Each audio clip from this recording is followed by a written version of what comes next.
dando continuidade ao tema da osteoartrose. Sinais e sintomas, né? As manifestações clínicas. O que meu paciente ele pode relatar? Algia articular que piora com a atividade e melhora com o repouso. Então, por exemplo, se eu tenho um idoso que ele é portador de gonartrose, então ele tem dor na articulação do joelho. Se ele está andando, fazendo descarga de peso, ou às vezes ele relaciona ao sobrepeso, então aquele paciente ele vai relatar que dói a articulação do joelho e que ele vai sentir um alívio, um desconforto a hora que ele senta ou a hora que ele deita, que aí as cargas compressivas já não estão mais, né? Então imagina ali o desconforto que eu tenho de um desgaste articular, onde eu tenho osso tendo contato com o osso. Então é muito comum eles relatarem isso, que a dor ela piora com a atividade e ela vai melhorar com o repouso. Porém, também tem aqui, ó, a rigidez matinal e longos períodos de inatividade. Então, se aquele indivíduo ele ficou muito tempo em repouso, ou ele acabou de acordar, né, ele dormiu, que houve uma diminuição do metabolismo, a hora que ele acorda, ele sente uma rigidez na região da articulação, né? Então, isso é muito comum relatado pelos pacientes, porque o metabolismo está lento, porque eu tenho uma diminuição da produção de líquido sinovial, isso vai acontecer em longos períodos de inatividade também.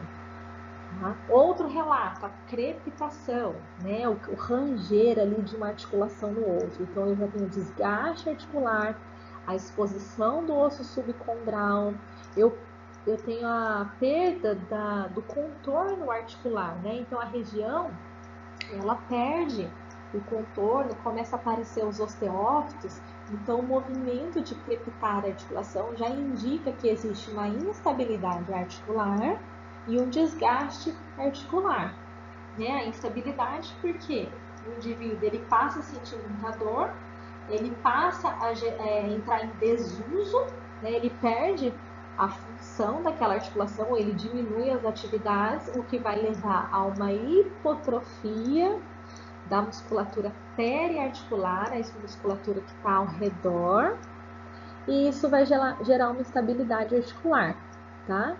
E ao desuso, uma limitação articular é consequência disso também. Ele tem uma diminuição da amplitude de movimento, porque ele diminui o uso, o desuso leva a uma hipotrofia da musculatura ao redor, e isso vai comprometendo a função do paciente.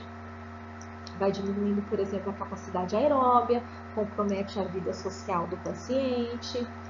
E, por exemplo, deformidades que é muito comum nas osteoartroses. Então, se a gente fizer uma palpação, né, num exame físico, a gente vai ver que a região ela é bem rígida e bem proeminente.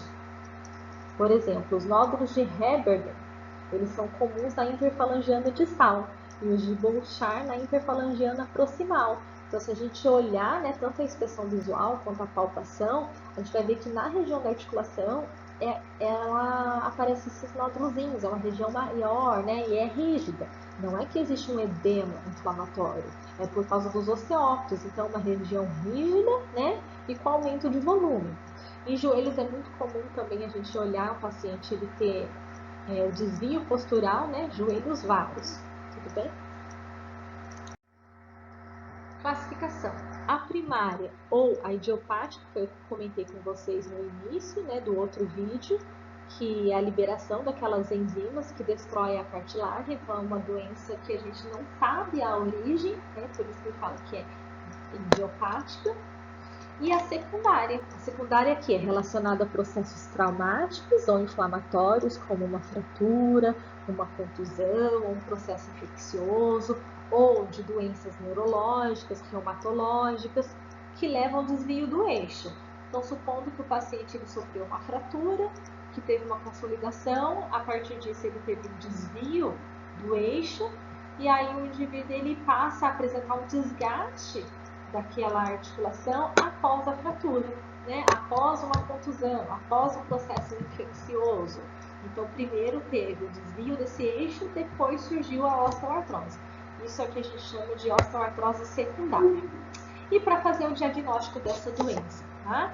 Então, a radiografia ela é um exame excelente para a gente visualizar, porque radiografia é bom para ver osso, né? Então, através de uma radiografia é excelente. A gente consegue observar a presença dos osteófitos marginais, uma diminuição do espaço articular, indicando que existe uma esclerose, né, do osso subcondral.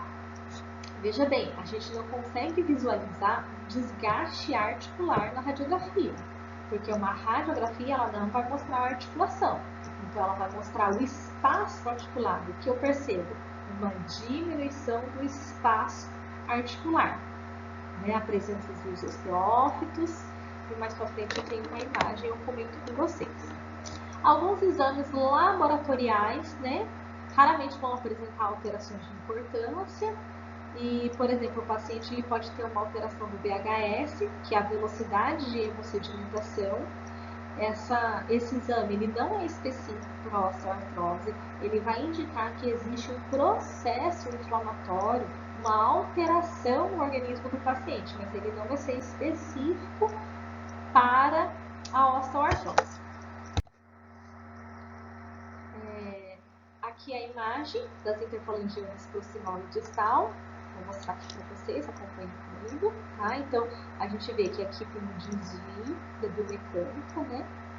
E aqui pode notar que é mais proeminente, ó. Tá vendo? Que são os nódulozinhos. Se a gente fizer a palpação, não é mole, é rígido. Essa imagem aqui do lado, ó, a radiografia. Eu vou ter um desalinhamento também aqui, né? Provavelmente aqui é um idoso, porque eu tenho já uma desmineralização, tá vendo? Essa parte mais escura da vértebra é a diminuição do depósito de cálcio. Aqui uma diminuição do espaço interarticular entre as vértebras. E aqui, ó, formando as espículas ósseas, os osteófitos marginais. Então, essa imagem aqui, ela é conhecida popularmente como, ó, bico de papagaio. Então, a gente escuta eles falando, eu tenho bico de papagaio, né? É aqui, são os osteófitos marginais. Nessa imagem aqui do lado, eu tenho um joelho normal, com espaço articular. Aqui eu já tenho uma diminuição desse espaço. E aqui, né, um processo mais avançado, olha. Aqui tá quase juntando as articulações, tá vendo? Um desvio biomecânico muito grande aqui. E aqui nota que tá bem mais branquinho, um depósito de cálcio maior, porque esse impacto formando os osteófitos, eu tenho um excesso aqui de cálcio também. Já aqui, olha a mudança, aqui eu já não tenho mais tanta descarga de peso, eu tenho uma desmineralização, por isso que ela tá mais escura. E aqui muito mais clara. Então aqui é uma falta de depósito de minerais, né, de cálcio principalmente, e aqui é o excesso por causa dos osteófitos. Fisioterapia. Vamos falar sobre o tratamento. A fisioterapia, ela é o que tem de melhor. Se a gente for buscar os artigos, né, as grandes evidências, elas colocam a fisioterapia como o tratamento ali. O tratamento conservador é a linha de frente para a osteoartrose. Então, é de grande importância o papel do fisioterapeuta para manter, né, manter a qualidade de vida, a parte social do paciente. Então, teremos como objetivo diminuir a incapacidade funcional desse indivíduo, tentar retardar e deter a progressão da doença, fazendo os ajustes biomecânicos necessários, orientar o paciente e também os familiares, porque é uma doença crônica, e ela não vai ter cura. A gente vai ser um tratamento baseado na sintomatologia e tentando buscar a qualidade de vida desse paciente. Tá? Então, como recursos aqui, a gente pode chegar com o tratamento nos objetivos primários, promover, né, uma analgesia para esse paciente. Então, é bastante recomendado as correntes elétricas analgésicas. Aí, entre tantas, a gente tem, por exemplo, o TMS, a corrente galvânica, a hipertermoterapia, e aí eu coloquei aqui entre parênteses, é uma hipertermoterapia ou uma hipotermoterapia, tá? Veja bem, a hipertermoterapia, vou grifar aqui para vocês, a hipertermoterapia, ela é de grande valia. Por quê? Porque ela vai aumentar a circulação sanguínea, vai promover o aumento de oxigenação, de nutrição, vai aumentar a maleabilidade desses tecidos, vai aumentar a produção de líquido sinovial. Do contrário, quando eu utilizo aqui a hipotermoterapia, qual que é a principal característica? Promove a analgesia? Sim. Porém, eu tenho uma diminuição da extensibilidade do colágeno. Então, entre escolher a hipertermoterapia ou a hipotermoterapia, é mais conveniente eu tratar daí com a hipertermoterapia, porque é uma doença crônica, né? Ela, se não tem manifestações de sinais logísticos, como calor, o aumento da temperatura da imunidão, a hipertermoterapia ela é a mais indicada. E aí eu vou utilizar como recurso, né, como técnica, a mais conveniente de acordo com a área anatômica, se for profundo ou superficial. Então a gente pode ter profundo aí o ultrassom, a diatermia de ondas curtas, o micro-ondas.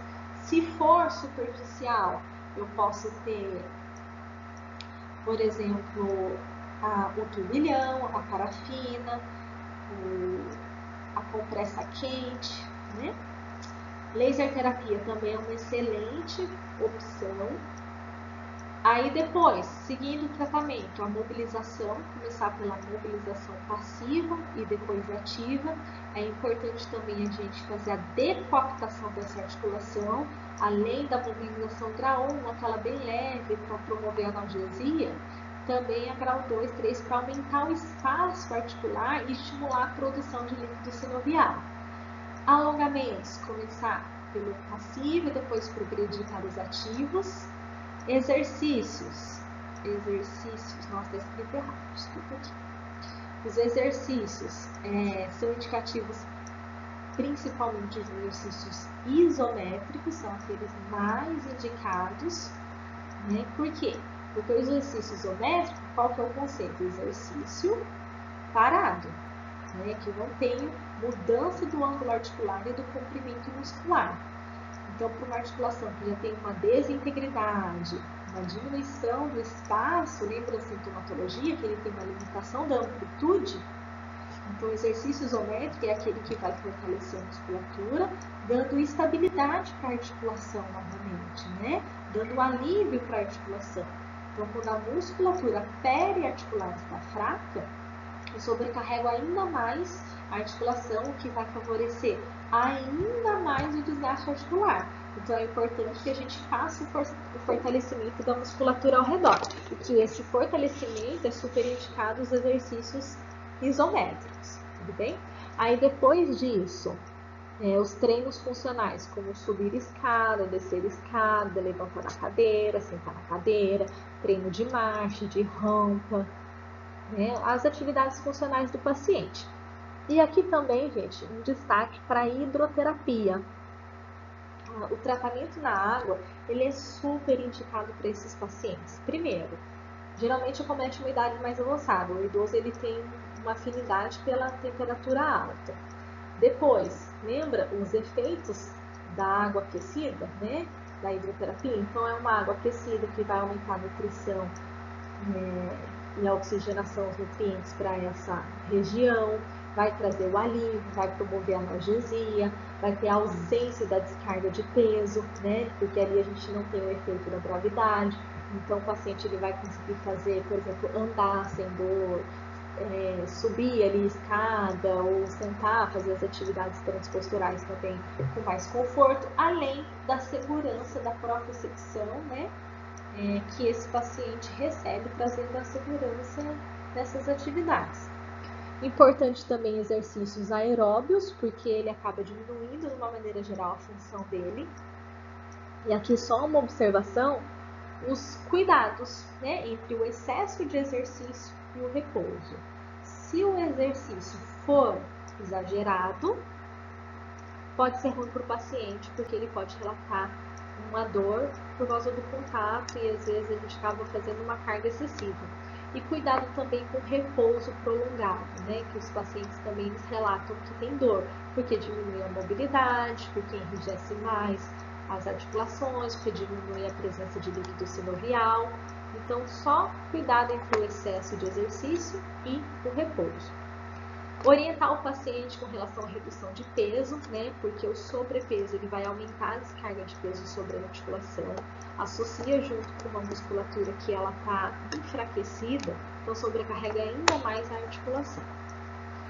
E o tratamento cirúrgico serão as artroplastias que veremos mais para frente.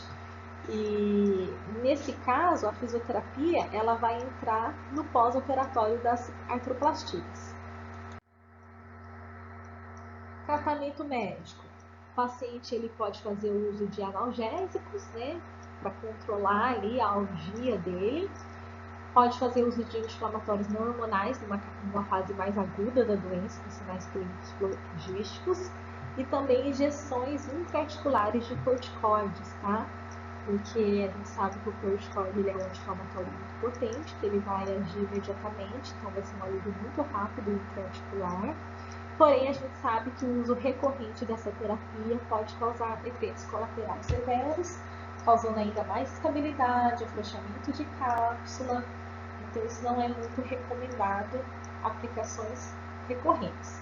E o tratamento cirúrgico, as artroplastias. Quando que eu vou indicar uma artroplastia? Quando eu já tenho uma perda da função muito severa, uma dor que não é mais controlada, então esse paciente também tem uma idade, né, apropriada, então é mais indicativo a partir de 60 anos, ou dependendo do nível de desgaste em pessoas mais jovens que necessitam muito daquela função. Então a artroplastia ela vai entrar no tratamento cirúrgico, a substituição da articulação, quando o tratamento conservador, que é a fisioterapia, ela vai falhar, né? Não consegue mais manter a qualidade de vida do indivíduo. Eu espero que vocês tenham entendido a aula, né, a respeito da osteoartrose, porque ela é uma doença que vai acometer grande parte da população.